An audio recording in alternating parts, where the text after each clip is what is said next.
Battle Bar Encounters, Season 1, Episode 11. We pull up to Scarlett's apartment. The stairs feel like climbing a mountain.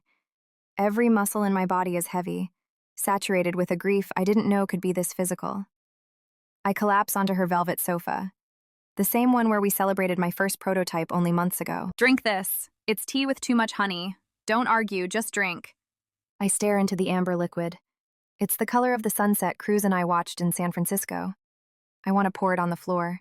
I want to pour it on myself until I can't feel the cold anymore. Scarlett starts pacing. She's not just my best friend, she's a strategist. I can see her mind working, cataloging the enemies, looking for the weak point in the wall they've built around me. They think they won. They think they can just label you a thief and move on. They don't realize they just gave the most talented person in this city a reason to stop playing nice. I don't want to fight Scar. I just want to sleep for 100 years. He called me a hobbyist. He said I was making lipstick while he was curing cancer. He made me feel small. He's a narcissist with a savior complex, Evie. He didn't cure cancer today. He destroyed a woman who actually loved him. That's his legacy.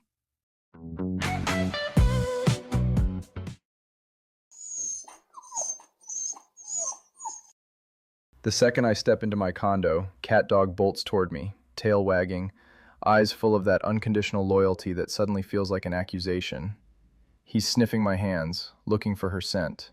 I walk right past him. I don't say a word.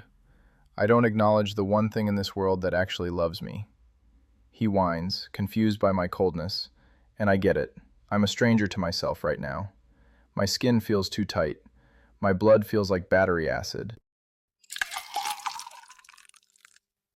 I pour 2 fingers of bourbon, neat. My hand is steady, and I hate it. I want to feel the tremor. I want to feel the weight of what just happened. I want to feel the guilt, but there's only this freezing, mechanical certainty. San Francisco was a lifetime ago, a fantasy. Turns out that spark I liked was just a well-executed con.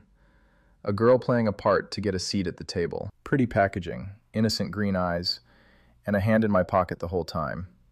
I was just a paycheck to her, an angel investor with a bed.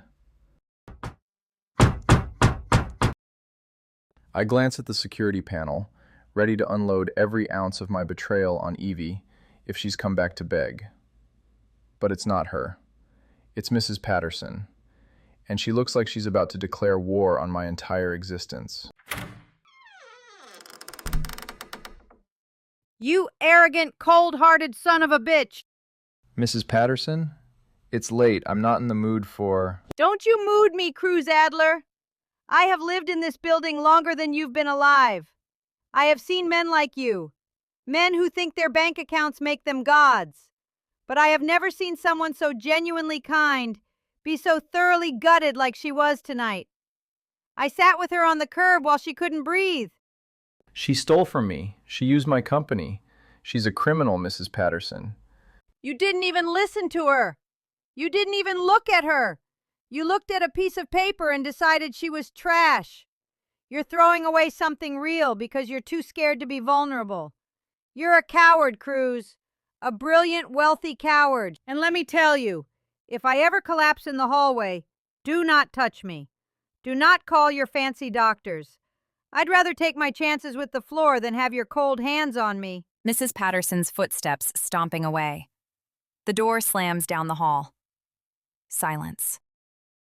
I stand in the doorway, the bourbon suddenly tasting like ash. Her words are ringing in my ears louder than the silence. Coward, coward, coward. I look at Cat Dog, who is sitting by the door, still waiting for a woman who isn't coming back. I slam the door and head back to the bar. I need another drink. I need to drown out the old woman's voice. I need to forget the look on Evie's face when I called her a distraction.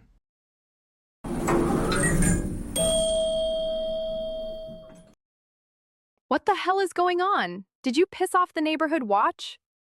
I could hear her from the elevator. Evie's gone, Brielle. She was a fraud. Vivian found everything. Thousands of dollars missing. Finally! I knew she was a social climber. Those sweet girls are always the best at the long con. She probably thought she could leverage your feelings into a buyout. No, no way. Evie? Cruz, she literally cried when she talked about how much she respected your vision. That has to be a mistake. Vivian has been gunning for her since day one. Numbers don't lie, Demi. I saw the signatures. I saw the logs. I'm done. I don't want to hear her name in this house again. You're going to hate yourself later. When you realize that Vivienne is the one holding the smoking gun, and you just shot the only person who actually cared about the man, not the CEO. You're alone now, Cruz. Hope your money is a good listener. I don't answer. But as the door closes behind them, the silence in the apartment is deafening. I try to convince myself the emptiness in my chest is relief. I try to tell myself the company is safe, but it feels a lot more like a grave, and I'm the only one left in it.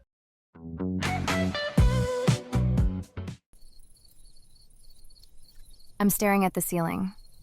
The world hasn't stopped turning, which feels like a personal insult. My phone is off, but I can still see his face in the dark. The way his eyes turned to stone. I really thought he loved me, Scar. Not because of the money, not because of the job. I thought he saw me. He did see you, Evie.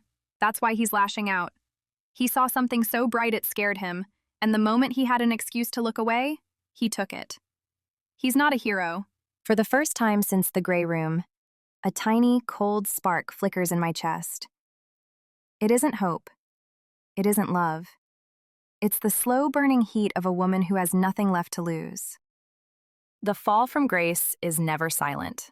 With her career in ruins and her heart dismantled, Evie Hartwell has nowhere left to turn. The world she built has crumbled into dust. But when the dust settles, the truth remains buried under layers of corporate greed, professional jealousy, and personal vendettas. Secrets don't stay buried forever.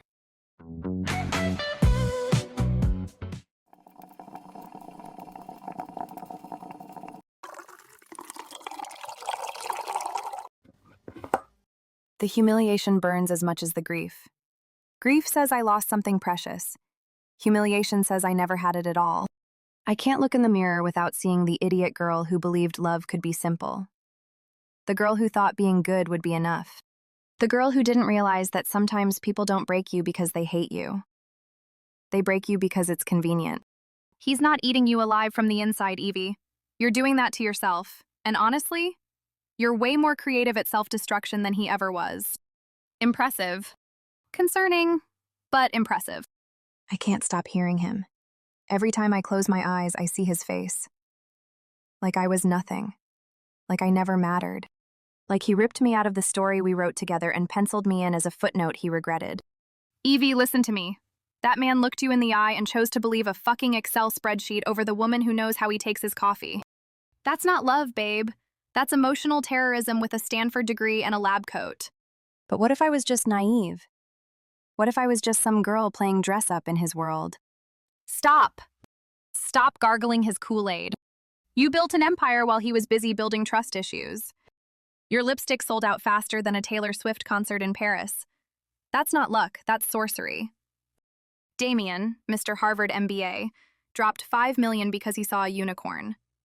Meanwhile, Dr. Dumbass tossed away the best thing that ever happened to his emotionally constipated ass because he was too busy playing CSI Spreadsheet Edition. He told me I was just a convenient young piece of ass with a half-baked startup. Then he's the dumbest motherfucker to ever waste sperm and private school tuition. He threw away a limited edition Ferrari because he thought it was a Toyota. His loss. Evolution wins. We're culling him from the dating gene pool. I try to laugh.